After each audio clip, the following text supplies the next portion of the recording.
Quem é Jesus de verdade? Eu quero dizer para vocês, queridos, que Jesus é um paradoxo, porque nele se encerram contradições que humanamente nós não podemos entender. Por exemplo, Isaías, vislumbrando a vida do Messias, ele disse assim: um menino nos nasceu, um filho se nos deu. Mas Isaías, como eu estava dizendo, falou assim: um menino nos nasceu, um filho se nos deu, o governo está sobre os seus ombros, e o seu nome será Maravilhoso Conselheiro, Pai da Eternidade e Príncipe da Paz. Muitas contradições, porque nesse texto Isaías percebeu que ele era ao mesmo tempo Pai da eternidade e ao mesmo tempo uma criança que nasce. O tempo e a eternidade. O Todo-Poderoso, Criador de todas as coisas, e uma criança que nasceu totalmente indefesa, que teve que aprender todas as coisas. Jesus é isso tudo, queridos.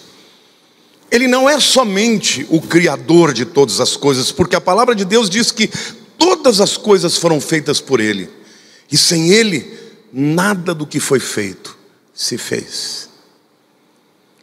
Mas Deus, em toda a sua soberania, em todo o seu poder, Ele tinha algo que Ele precisava experimentar: a nossa fraqueza, a nossa limitação, os nossos temores, as nossas lutas.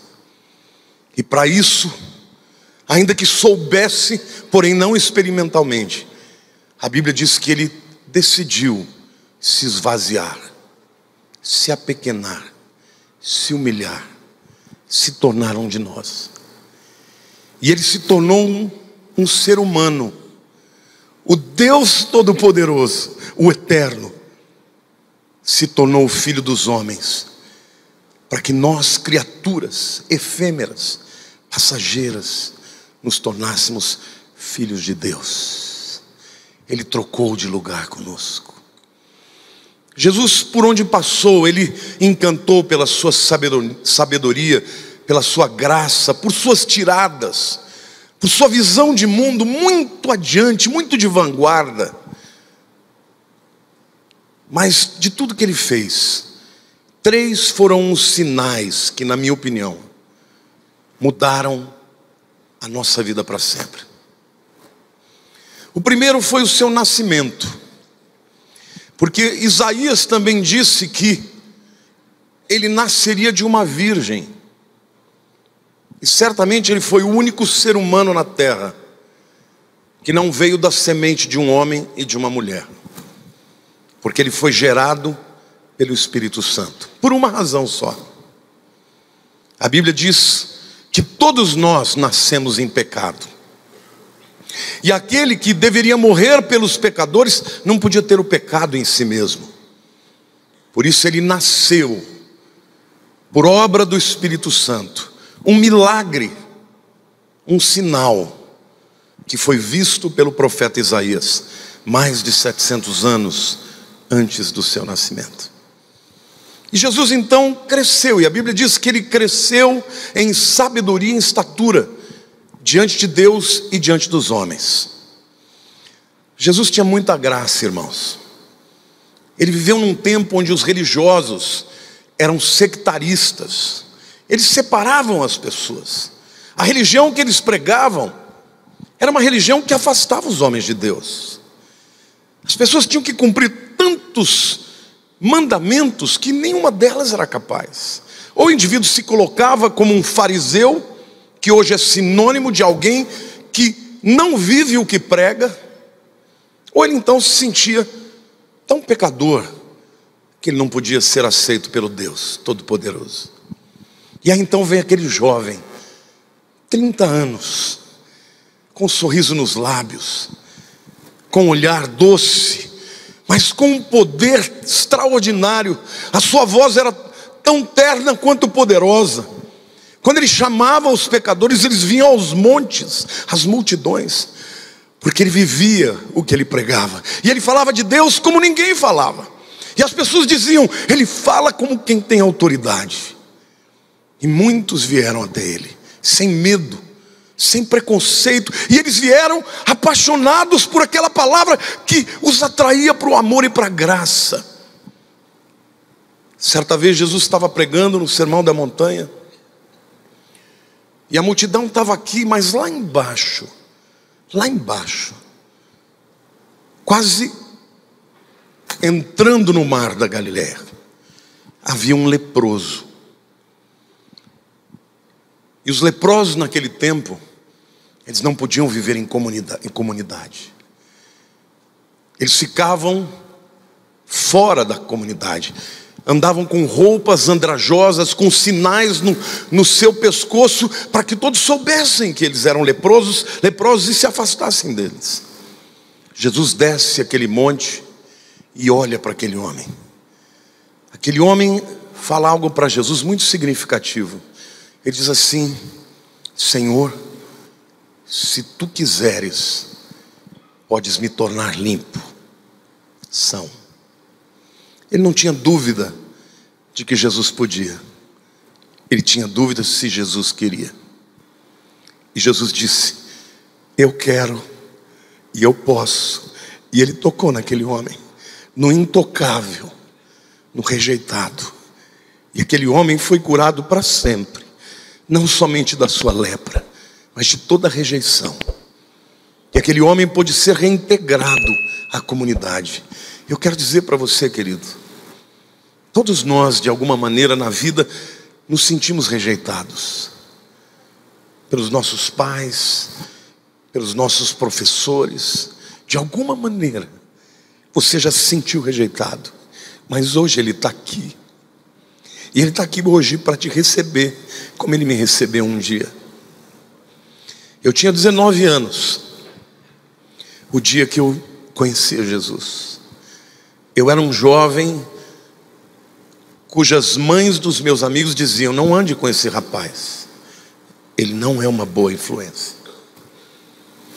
Pela minha revolta, pela minha coragem de fazer coisas que ninguém fazia, eu fui rejeitado. Meu próprio pai dizia: esse menino vai virar um bandido.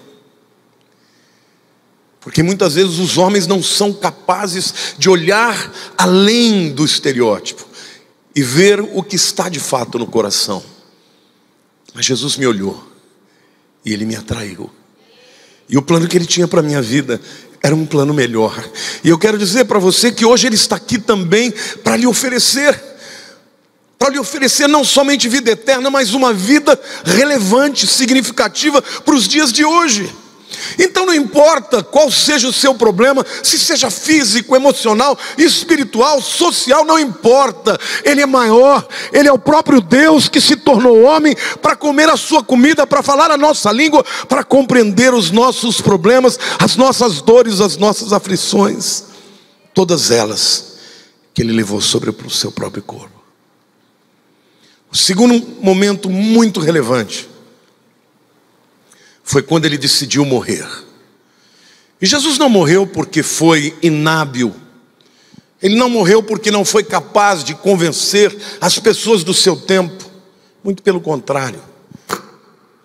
Quando Ele está diante da cruz, Ele diz ao Pai numa oração: Pai, agora é chegada a minha hora. A hora para a qual eu vim neste mundo. Ele não fugiu da cruz.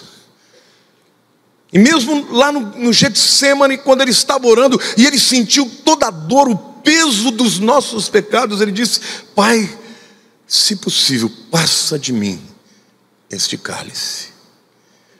Naquele momento a sua humanidade estava gritando, o sentimento de preservação que é inerente ao ser humano estava gritando. Mas Ele decidiu: não seja feita a minha vontade, mas a tua vontade. E Ele foi até o fim, queridos. Ele não desceu da cruz.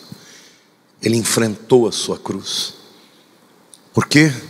Porque a palavra de Deus diz que o salário do pecado é a morte, mas o dom gratuito de Deus é a vida eterna em Cristo Jesus, nosso Senhor. Ele pode ser para você um sábio, mas para mim, Ele é o meu Salvador. Ele salvou a minha vida, Ele transformou a minha história, e Ele quer fazer isso na sua vida também. Hoje as pessoas estão correndo atrás de coisas, acreditando que profissão, que dinheiro, que status, que poder, que amor pode preencher o vazio do coração. Mas eu quero te dizer, só há um amor que é capaz de nos tornar plenos, e este é o amor de Jesus, porque este é o único amor incondicional. Ele nos ama a despeito de nós mesmos.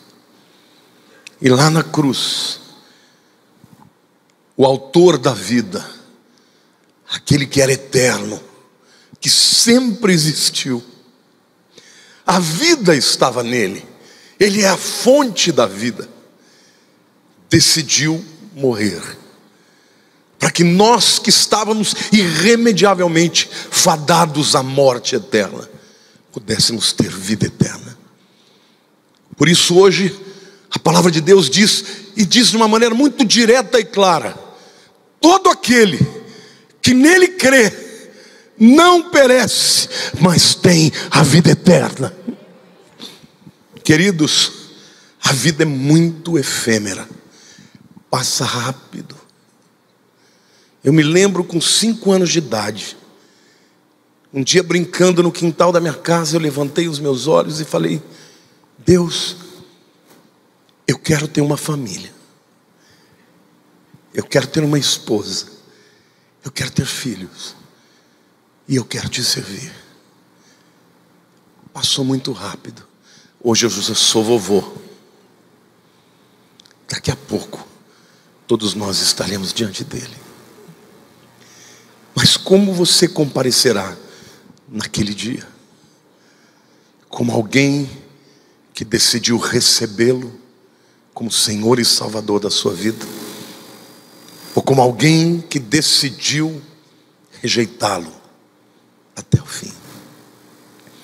A morte de Jesus foi por mim e por você. Basta você dizer: Senhor, eu aceito este presente.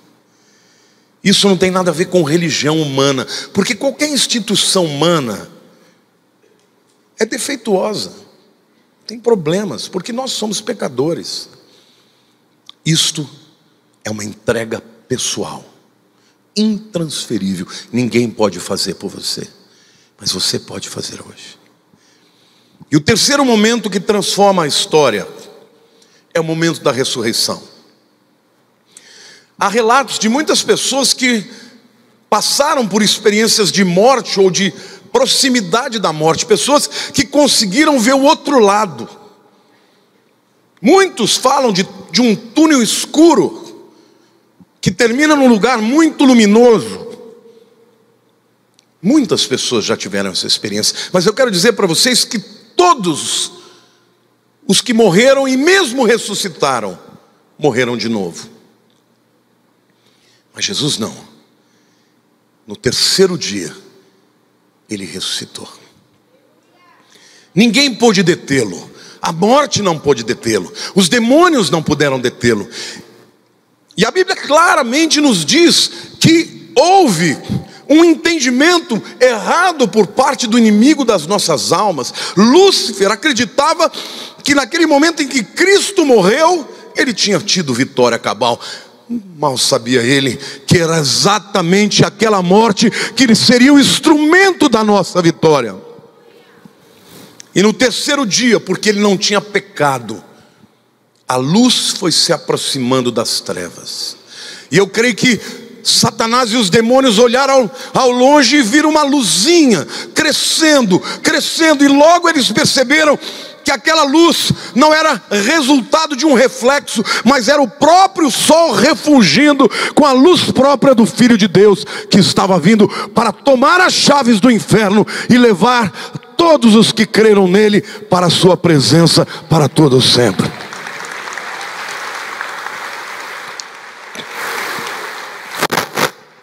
Saiba você que no momento em que você fechar os olhos nessa vida, imediatamente você abrirá os olhos para a eternidade. E a maneira como você responde à oferta de amor de Cristo determinará como você vai viver a eternidade. Se você já confessou a Cristo como Senhor da sua vida, Ele será o seu advogado. Nunca perdeu uma causa. Mas se você rejeitar o seu amor, você não o terá como advogado, mas como juiz. E a Bíblia diz que Ele é o primogênito de todos aqueles que ressuscitaram. E um dia, quando Ele voltar, e Ele voltará, porque Ele diz: passarão os céus e a terra, mas as minhas palavras não passarão. E Ele disse, a última palavra que Ele disse para os discípulos lá no Monte das Oliveiras, Ele começou a subir, e os discípulos, estupefatos, olhando para cima, ouviram a voz dos anjos dizendo: varões galileus, por que vocês estão tão estupefatos? O mesmo Jesus que vocês estão vendo subir, haverá de descer um dia, e virá com seus anjos em glória, para a glória do nome de Deus. Amém, queridos?